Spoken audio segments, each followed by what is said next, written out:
नमस्कार मित्रांनो, लग्नानंतर होईलच प्रेम या मालिकेच्या आजच्या भागात आता प्रेमाच्या कसोटीत जीवा कशा प्रकारे विजय मिळवेल. तर आता प्रेमाची कसोटी पार करत असताना नंदिनी त्याला मदत करेल का, तर दुसरीकडे काव्याला आता पार्थ आपल्या बेडरूममध्ये येण्यासाठी परवानगी देईल का, हे पाहणं अतिशय रंजक ठरणार आहे. मित्रांनो, नक्की काय करणार हे आपल्याला या व्हिडिओमध्येच पाहायला मिळणार आहे. त्यासाठी हा व्हिडिओ शेवटपर्यंत नक्की पहा. मित्रांनो, आतापर्यंत आपण पाहिलं काव्या आणि जीवा या दोघांनी हातमिळवणी केलेली असते, काही करून आपलं प्रेम मिळवायचं आणि लग्नानंतर होईलच प्रेम हा आईचा शब्द सत्यात उतरवायचा. तर त्यासाठी आपल्या दोघांनाच काहीतरी प्रयत्न करावे लागतील हे त्यांना कळालेलं असतं. कोणी कितीही बाहेर काढण्याचा प्रयत्न केला तरी सुद्धा आपण आत जायचा मार्ग शोधायचा आणि काही करून आपण आतमध्ये जायचंच. हे नकळतच काव्याच बोललेलं वाक्य आता जीवाने मनावर घेतलेलं असतं. जीवा काव्याला म्हणतो, काव्या तू काय म्हणालीस की कोणी कितीही बाहेर काढण्याचा प्रयत्न केला तरी सुद्धा आपण पुन्हा पुन्हा प्रयत्न करायचेच.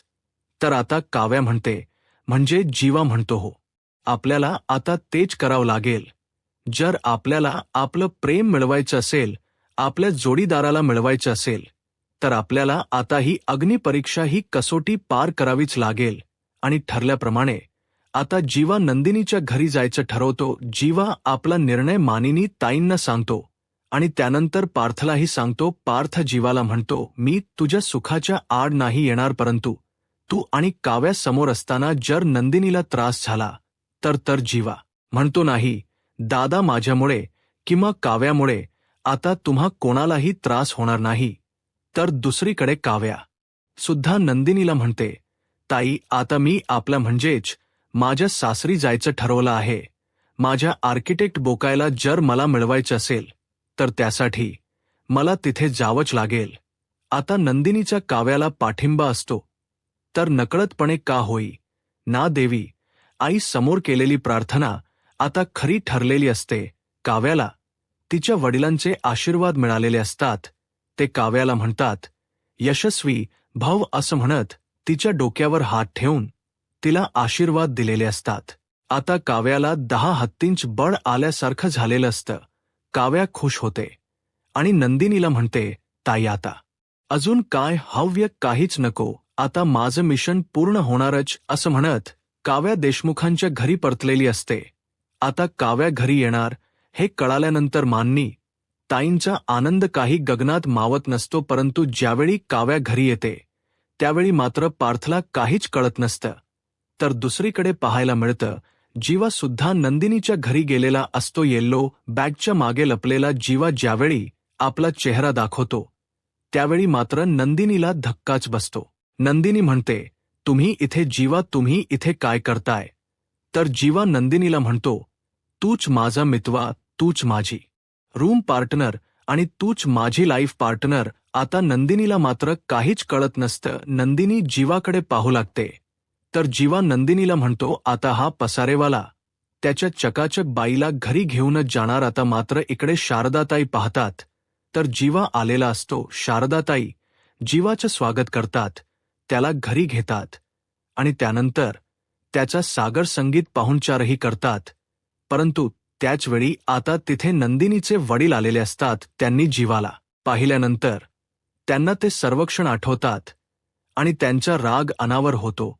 ते लगेच जीवाला म्हणतात, तू इथे काय करतोयस. तर जीवा म्हणू लागतो, मला माहीत आहे तुम्ही माझ्यावर रागवला आहात, परंतु आता हे रुसवे फुगवे सगळं काही विसरून जायचं, नव्या आयुष्याला सुरुवात करायची, नव्या वर्षी नव्या आयुष्याची सुरुवात. आणि म्हणूनच मी नंदिनीला कायमच घेऊन जाण्यासाठीच इथे आलो आहे. तर नंदिनीचे वडील चिडतात, जीवाची बॅग घेतात आणि घराबाहेर टाकत म्हणतात, निघ, या घरात पाऊल टाकायचीही हिंमत करू नकोस नंदिनी, तुझ्यासोबत कुठेही येणार नाही आणि मोहितेच्या घरी तुला जागा नाही, असं म्हणत त्याने जीवाला घराबाहेर काढलेलं असतं. आता जीवा नंदिनीचा हात पकडतो आणि म्हणतो, नंदिनी, खरंच माझं तुझ्यावर अगदी मनापासून प्रेम आहे, प्लीज माझ्यासोबत घरी चल. नंदिनी प्लीज ऐकून तरी घेना जीवाचा तो केविलवाना चेहरा पाहून नंदिनीला खूप वाईट वाटतं. नंदिनी जीवाशी काही बोलणार, परंतु त्याच वेळी नंदिनीचे वडील त्या ठिकाणी येतात आणि नंदिनीचा हात पकडत तिला आता घरात घेऊन जात असतात. नंदिनी म्हणत असते, बाबा प्लीज थांबा ना. एकीकडे जीवाने हात पकडलेला असतो तर दुसरीकडे आता नंदिनीच्या वडिलांनी. परंतु आपल्या नंदिनीला कुठलाही त्रास होऊ नये, तिचा हात दुखावला जाऊ नये यासाठी जीवा अलगतच आपला हात सोडून देतो. आता जीवा ज्यावेळी नंदिनीचा हात सोडतो त्यावेळी त्याचा तोल जातो आणि तो खाली पडतो. तर नंदिनीला ते पाहून खूप वाईट वाटतं. नंदिनी मोठ्या मोठ्या ओरडते जीवा, परंतु काही केल्या नंदिनीचे वडील मात्र नंदिनीचा हात सोडायला तयार नसतात. त्यांनी नंदिनीचा हात एवढा घट्ट पकडलेला असतो की नंदिनीने कितीही सांगण्याचा प्रयत्न केला, काही सांगण्याचा प्रयत्न केला किंवा हात सोडवण्याचा प्रयत्न केला तरी सुद्धा नंदिनीचे बाबा काही ऐकून घ्यायला तयारच नसतात. जीवाला होणारा त्रास नंदिनीला दिसत असतो, परंतु नंदिनीचे वडील मात्र नंदिनीला समजून घ्यायलाही तयार नसतात, ना जीवाचं काही ऐकून घ्यायला. आणि त्यामुळे त्यांनी जीवाला सरळ घराबाहेर काढलेलं असतं. जीवाची बॅग बाहेर फेकत जीवाला घराबाहेर काढलेलं असतं आणि जीवासाठी मोहितेंच्या घरचे दरवाजे कायमची बंद केलेले असतात. नंदिनी आपल्या बाबांना समजावत म्हणते, बाबा प्लीज माझं ऐकून तरी घ्या बाबा, यामध्ये ना जीवांची चूक आहे ना आपल्या काव्याची चूक आहे. ती परिस्थितीची बाबा, जे काही घडलं त्यावेळी आपण सर्वजण तिथे होतो. त्या सगळ्या घटनेचे तुम्ही साक्षीदार होताना. ज्यावेळी बाबा त्या दीपकने मला किडनप केलं होत, त्यांनी माझ्याशी लग्न करण्याचा प्रयत्न केला, त्यावेळी जीवानीच मला वाचवलं होतं. जीवाच मला तिथे घेऊन आलेत, परंतु त्यावेळी मात्र काव्या आणि पारच लग्न पार पडलेलं होतं आणि त्यावेळी माझ्याकडे दुसरा कुठलाच पर्याय नव्हता. अख्खा समाज माझ्यावर चिखलखेक करत होता. सर्वजण मला नाव ठेवत होते, माझ्या चारित्र्यावर शिंतोडे उडवत होते आणि त्यावेळी जर हक्काने माझ्या डोक्यावर कोणी हात ठेवला असेल तर तो जीवांनी मला सांगितलं, तू एकटी नाहीयेस, तर आता मी तुझ्याशी लग्न करणार आहे. आणि त्याच मांडवात जीवांनी माझ्यासोबत लग्न केलं होतं. नात्याने जीवाचं आणि माझं नवरा बायकोच नात आहे आणि म्हणूनच शेवटी आयुष्यभर एकमेकांना साथ देणं हे वचन आम्ही एकमेकांना दिलं आहे आणि ते वचन निभावणं हे जेवढं त्यांचं कर्तव्य आहे तेवढंच माझंही आहे. तर नंदिनीचे वडील म्हणतात, तुला वाटते का तुझ्या या नव्याने जीवाने कर्तव्य पूर्ण केलं आहे, त्याने तुला नीट सांभाळलं आहे नाही? नंदिनी, आता काही झालं तरी जीवाची सावली सुद्धा मी तुझ्यावर पडू देणार नाही. नंदिनी म्हणते, नाही बाबा प्लीज असं काही बोलू नका. जीवानी माझ्यासाठी काय काय केले ना हे कोणालाच माहीत नसणार. त्यांनी माझ्यासाठी खूप काही सहन केलं आहे. त्यांच्या छातीवर असणारा काव्याचा टॅटू तो सुद्धा त्यांनी पुसून टाकला आहे. माझ्या आयुष्यातील सर्वात महत्त्वाची गोष्ट म्हणजे माझं आनंद निवास, आणि ते आनंद निवास परत मिळवण्यासाठी जीवानी जीवाचं रान केलं. त्यांनी खूप प्रयत्न केले आणि शेवटी ते आनंद निवास त्यांनी मिळवूनच दाखवलं. जीवाने आतापर्यंत माझ्यासाठी खूप काही केलं आहे आणि असं असताना सुद्धा ज्यावेळी त्यांना माझी गरज असेल त्यावेळी जर मी त्यांचा हात सोडला तर या नात्याला काहीच अर्थ नाहीये. बाबा मला माहीत आहे जीवांच्या आयुष्यातला भूतकाळ तुम्हाला समजला आणि त्यामुळे तुम्हाला त्रास झाला, मलाही या गोष्टीचा त्रास झाला. परंतु बाबा या सगळ्यामध्ये त्यांची काय चूक आहे? तर नंदिनीचे बाबा नंदिनीला म्हणतात, नंदिनी अग पण त्याच्या आणि काव्याच अखेर होतं, ही गोष्ट विसरून तर चालणार नाही ना. प्रोजेक्टरवर त्यांचे फोटो पाहिल्यानंतर तुला जो काही त्रास झालाय ना तो नंदिनी मी पाहिला आहे आणि यापुढे तुला कुठलाही त्रास झालेला मला चालणार नाही. एक बाप म्हणून मी आता तुझ्यावर कुठलाही अन्याय होऊ देणार नाही. नंदिनी म्हणते, नाही बाबा असं काहीही होणार नाही.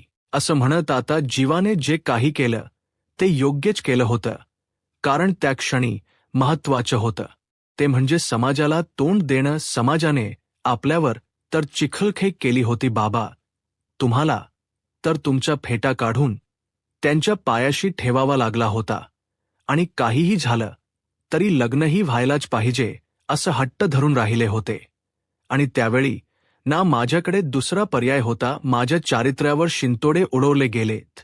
मी अशी बाहेरच्याच नादाची मुलगी आहे असं माझ्यावर आरोप केले गेलेत. परंतु या सगळ्यात मला जीवाने साथ दिली. जीवानी अख्ख्या जगाला सांगितलं की नाही हिची यामध्ये काहीच चूक नाही. त्या मांडवात माझ्यासोबत कोणीही लग्न करायला तयार नव्हतं. सर्वजण फक्त माझ्यावर वर आरोप करत होते, माझ्या चारित्र्यावर संशय घेत होते. परंतु त्यावेळी जीवाने माझ्या डोक्यावर हात ठेवला आणि त्याने मला सांगितलं, नंदिनी, मी तुझ्यासोबत लग्न करायला तयार आहे. जीवाने त्यावेळी आपल्या प्रेमाचा त्याग केलेला असतो आणि नंदिनीचा स्वीकार केलेला असतो. या सगळ्या गोष्टींची आठवण करून देत नंदिनी बाबांना म्हणते, नाही बाबा, जीवानी माझ्यासाठी खूप काही केलं आहे आणि आता मी त्यांची अशी अर्धवट साथ सोडणं खरंच चुकीच आहे. मला मान्य आहे की जीवानी माझी फसवणूक केली, परंतु तरीसुद्धा काही झालं तरी माणुसकी नावाचं नातं असतंच ना बाबा. जरी मला त्यांच्यासोबत नवरा बायकोच नात ठेवायचं नसलं, आपलं लग्नाचं नातं जर पूर्ण ठेवायचं नसेल तरीसुद्धा एक माणुसकीच नातं म्हणून मला त्यांना मदत करायची आहे. बाबा, आपण जे केलं ते चुकीचं केलं आहे. आजी जीवा भर थंडीमध्ये बाहेर बसला आहे आणि अशा अवस्थेमध्ये त्याला मी बाहेर नाही पाहू शकत. तर नंदिनीचे वडील नंदिनीला म्हणतात, परंतु तू इथून कुठेही जाणार नाहीस असं म्हणत ते रूममध्ये निघून जातात. आता नंदिनी खिडकीतून पाहते तर नंदिनीला कळतं की जीवा अजूनही तिथेच असतो. जीवा कुठेही गेलेला नसतो. आता नंदिनीला खूप वाईट वाटतं. नंदिनी पार्थला फोन करते आणि म्हणू लागते, पार्थ, जीवा इकडे आले आहेत आणि घडलेला सर्व प्रसंग ती पार्थला सांगू लागते. नंदिनी म्हणू लागते की बाबाने जीवाला घराबाहेर काढलं आणि त्यानंतर ते घरात घ्यायलाही तयार नाहीत. बाबांना खूप कन्व्हिन्स केलं, त्यांना समजावलं, परंतु बाबा मात्र आपला डिसिजन चेंज करायला तयार नाहीत. त्या आपल्या मतावर ठाम आहेत. त्यामुळे पार्थ, प्लीज तुम्ही जीवाला इथून घेऊन जा. प्लीज तुम्ही त्यांना फोन करा आणि घरी बोलवा. पार्थ म्हणतो, सॉरी नंदिनी, यात मी काहीच करू शकत नाही. कारण जीवा जरी माझा लहान भाऊ असला तरी सुद्धा त्याच्या प्रत्येक गोष्टी मला चांगल याच माहीत आहेत. त्याला जर एखादी गोष्ट हवी असेल तर जीवा ती गोष्ट मिळवल्याशिवाय शांत राहत नाही. काही झालं तरी ती गोष्ट तो मिळवतोस. त्यामुळे नंदिनी, आता मी त्याला कितीही ये असा आग्रह केला तरी सुद्धा जीवा घरी परतणार नाही, हे मला चांगलंच माहीत आहे. तर नंदिनी म्हणते, परंतु पार्थ म्हणतो, नंदिनी सॉरी, पण यावेळी मी तुला कोणतीच मदत नाही करू शकत असं म्हणत आता पार्थ फोन ठेवतो. नंदिनी जीवाकडे पाहते. जीवाची ती अवस्था नंदिनीला अजिबातच पाहवत नसते. नंदिनीला काय करावं काहीच कळत नसतं. एकीकडे बाबांनी घातलेली लक्ष्मण रेषा तर दुसरीकडे जीवाची ती अवस्था पाहून नंदिनीच्या जीवाला होत असणारी खालमेल. कारण आता जीवा मोहितेच्या घराबाहेरच थांबून असतो. रात्रही भरपूर झालेली असते. तर नंदिनी पाहते तर जीवाला थंडी वाजत असते. ना अंतरायला अंतरून असतं, ना पांघरायला पांघरून, आणि मायेची ऊब देणारी ना साधी शाल कोणतीच गोष्ट जीवाकडे नसते. परंतु असतं ते फक्त नंदिनीवर असणार जीवापाड प्रेम आणि त्या प्रेमापोटीच आता जीवा तिथे बाहेर बसून असतो. जीवाला थंडीमुळे खूप त्रास होत असतो हे नंदिनी पाहते. त्यावेळी नंदिनीच्या लक्षात येतं की खूप रात्र झाली आहे आणि जीवा अजूनही घरी गेले नाहीयेत. कदाचित जीवाने काही खाल्लंही नसेल आणि म्हणूनच नंदिनी आता जीवासाठी खाऊ घेऊन येते. तर त्यानंतर जीवा त्याला नकार देतो आणि म्हणतो, नाही नंदिनी, मला खायला काहीही नको आहेत. जोपर्यंत तुझे वडील मला माफ करत नाहीत, जोपर्यंत तू मला तुझ्या आयुष्यात प्रवेश देत नाहीस, तोपर्यंत हा जन्मीजय देशमुख काहीही खाणार नाही. मला खरंच काही नको. नंदिनी आग्रह करत असताना सुद्धा जीवा मात्र काहीच खायला तयार नसतो. जीवा म्हणतो, नाही नंदिनी, जोपर्यंत तुझे वडील मला माफ करत नाहीत तोपर्यंत मी काही खाणार नाही. नंदिनी, प्लीज प्लीज बाबांना समजाव, मला माहीत आहे की मी चुकलो, मी खूप मोठा तुझा विश्वासघात केला आहे, परंतु तरी सुद्धा आता मला तू हवी आहेस. माझ्या आयुष्यात मला फक्त तुझी गरज आहे. आता नंदिनी काही न बोलता तिथून निघून जाते. नंदिनीला पावलं ही जड झालेली असतात, परंतु जीवाची ती अवस्था पाहून आणि जीवाच ते बोलणं ऐकून नंदिनी मात्र घरी निघून येते. आता पुन्हा एकदा नंदिनी खिडकीत बसून असते. खूप रात्र झालेली असते. जीवाने काही खाल्लेलंही नसतं आणि जीवाकडे काहीच नसतं. जीवा फक्त तिथे शांत बसून नंदिनीचा विचार करत असतो. नंदिनीच्या प्रेमात हरवून गेलेला असतो. आता नंदिनी पाहते तर जीवाला झोप येत असते, परंतु झोपण्यासाठी त्याच्याजवळ काहीच नसतं. बाहेर गार वारा सुटलेला असतो आणि भरपूर थंडी असते. जीवा कुडकुडत असतो, त्याचा अंग थरथरत असतं. हे सगळं काही नंदिनी दुरूनच पाहते आणि आता मात्र न राहून नंदिनी शाल घेऊन येते आणि जीवाच्या अंगावर ती मायेची उपधार शाल घालते. जीवा पाहतो तर नंदिनी आलेली असते. जीवा म्हणतो, नाही नंदिनी, मला काहीच नकोय. नंदिनी म्हणते, जीवा प्लीज वेडसरपणा करू नका हो.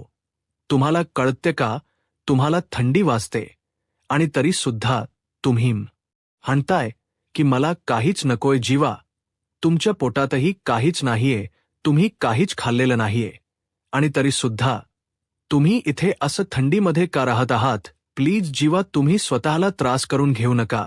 आता नंदिनी जीवाचा हात हातात घेते. त्यावेळी नंदिनीच्या लक्षात येतं की जीवाला भरपूर ताप आलेला आहे आणि म्हणूनच नंदिनी आता जीवाला घेऊन घरी येत असते. परंतु जीवा म्हणतो, नाही नंदिनी, जोपर्यंत तुझे वडील मला माफ करत नाही तोपर्यंत मी घरी येणार नाही. तर नंदिनी जीवाला म्हणते, तुम्हाला कळते का जीवा, जीवा, तुम्हाला एवढा ताप असताना मी तुम्हाला घराबाहेर नाही ठेवू शकत. प्लीज जीवा चला.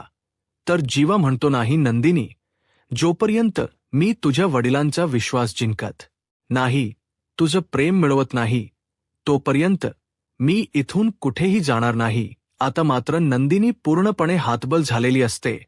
जीवा तर काहीच ऐकून घ्यायला तयार नसतो आणि त्याचवेळी नंदिनीचे वडील बाहेर येऊन पाहतात तर नंदिनी जीवापाशी बसून असते. नंदिनीचे वडील रागानेच बाहेर येतात आणि नंदिनीला म्हणतात, तुला एकदा सांगून कळत नाही का, ज्या माणसाने तुझा विश्वासघात केला, ज्या माणसाने तुझं आयुष्य बर्बाद केलं, तरी सुद्धा तू त्या माणसाची काळजी करत आहेस. चल नंदिनी, प्लीज घरी चल. असं म्हणत ते पुन्हा एकदा नंदिनीचा हात पकडतात. नंदिनीला घरी घेऊन जात असतात. त्यावेळी मात्र नंदिनी बाबांचा हात सोडते आणि म्हणते, थांबा बाबा, प्लीज आता तरी थांबवा हे सगळं काही. तर नंदिनीचे वडील म्हणतात, काय झाले. नंदिनी म्हणते, बाबा, जरी आपल्यात नात नसलं तरी सुद्धा एक माणुसकी नावाचं नातं असतंच ना हो.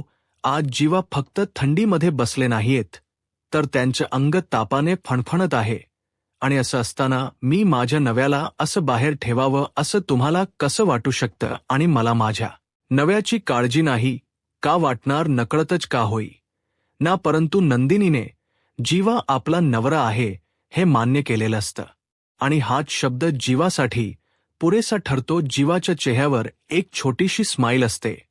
तर नंदिनी जीवाचा हात हातात घेते आणि म्हणते, हो बाबा, मला माहीत आहे जीवा चुकलेत, त्यांच्या हातून चूक घडली, परंतु शेवटी चुका या माणसांकडूनच घडतात ना. मग घडली असेल त्यांच्या हातून चूक, परंतु आता मला त्या सगळ्या गोष्टींचा विचार नाही करायचा आहे. आता मला माणुसकी या नात्याने जीवांना घरात घेऊन यायचं आहे. परंतु नंदिनीचे वडील नंदिनीला म्हणतात, नाही नंदिनी, आता तुला कायमच्या त्याच्यापासून वेगळं व्हायचं आहे. काहीही झालं तरी जीवा तुझ्या आयुष्यात कधीच येणार नाही आणि मी त्याला येऊ देणार नाही. माझ्या मुलीच आयुष्य उद्ध्वस्त केलेलं मला चालणार नाही. नंदिनी म्हणते, नाही बाबा, मी जीवाशिवाय नाही राहू शकत, कारण जीवांवर माझं जीवापाड प्रेम आहे. आता हे ऐकल्यानंतर जीवा नंदिनीकडे पाहू लागतो. तर नंदिनीचे वडील नंदिनीला म्हणतात, नंदिनी, तू काय बोलतेस, हे नंदिनी म्हणते, हो बाबा. तर नंदिनीचे वडील नंदिनीला म्हणतात, अगं पण तू डिवोर्स घ्यायला निघाली होतीस ना. तर नंदिनी म्हणते, बाबा मी जीवांचा त्याग पाहिला आहे. त्यांचं माझ्यावर किती प्रेम आहे हे मी पाहिलं आहे आणि माझ्यासाठी त्यांची होणारी तडफड आणि त्यांनी स्वतःला काय त्रास करून घेतला हे सगळं काही मी पाहिलं आहे. माझ्या चेहऱ्यावरचा हसू परत यावं यासाठी त्यांनी आनंद निवास परत मिळवला आहे. घरातील त्यांच्या आजीचा आशीर्वाद असणारा सोन्याचा हार त्यांनी विकला का, तो फक्त माझ्यासाठी, माझ्या चेहऱ्यावर आनंद यावा यासाठी त्यांनी नेहमीच प्रयत्न केलेत. नेहमीच त्यांनी मला सुखात आणि आनंदात ठेवण्याचा प्रयत्न केला. आणि आज जर त्यांना माझी गरज असेल तर मी मात्र त्यांचा हात सोडावा नाही.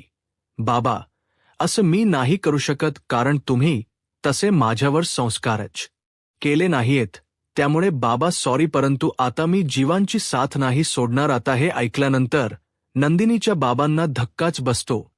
तर दुसरीकडे पाहायला मिळतं, आता रात्रीच्या वेळी काव्या बाहेर सोपत असते. तर मान्नी ताई काव्याला म्हणतात, काव्या अगं तुझा हक्क सोडून तू अशी बाहेर का आलीयस. तर काव्या म्हणू लागते, परंतु काकू पार्थ. तर त्यावेळी मान्नी ताई म्हणतात, काव्या अगं असं काही नसतं. तू प्रयत्न तर करून बघ आणि स्वतःच्या हक्कासाठी कायमच लढायचं असतं. आता तू इथपर्यंतची लढाई तर पूर्ण केलीच आहेस ना. अगं एवढा मोठा टप्पा तू पार पाडलायस, मग आता फक्त तुझ्या रूममध्ये जाणं बाकी आहे. आणि तरी सुद्धा तू अशी घाबरतेस नाही. काव्या, तू जर अशी माघार घेतलीस तर ही लढाई तुझ्यासाठी अजून कठीण होईल. ज्या काव्या मी तुझ्यासोबत आहे असं म्हणत आता मानवी ताई आणि विक्रम यांची खंबीर साथ असणारी काव्या आता बेधडकपणे आपल्या रूमच्या दिशेने निघालेली असते. तर त्याचवेळी रम्या त्या ठिकाणी येते आणि म्हणते, थांब काव्या, तुला या घरात प्रवेश दिला असेल मामा मामींनी, परंतु पार्थच्या रूममध्ये येण्याची परवानगी मी तुला देऊ शकत नाही. तर आता काव्या रम्याला तिच्या बसून बोलू, परंतु या सगळ्यामध्ये तुला पडायची काहीच गरज नाही असं म्हणत आता पार्थने आपल्या रस्त्यातील काटा अलगदपणे दूर केलेला असतो. तर काव्या म्हणते, रम्या आता तरी ऐकू आलं असेल ना तुला, असं म्हणत आता तिथून रम्याला घालवते. आता रम्या तिथून निघून जाते. रम्या खूप चिडलेली असते. तर दुसरीकडे आता नंदिनी तिच्या हट्टाला पेटलेली असते. आता नंदिनीचे वडील जीवाला माफ करतील का, तर इकडे आता काव्या आणि पार्थचा संसार सुरळीत होईल का, तर नंदिनी पुन्हा एकदा देशमुखांच्या घरी यायला तयार होईल का, जीवा नंदिनीला घरी घेऊन येण्यात यशस्वी ठरेल का. आता पुढे काय होईल हे पाहायला आत्ताच माझा महाराष्ट्र या यूट्यूब चॅनलला सबस्क्राईब करा. धन्यवाद.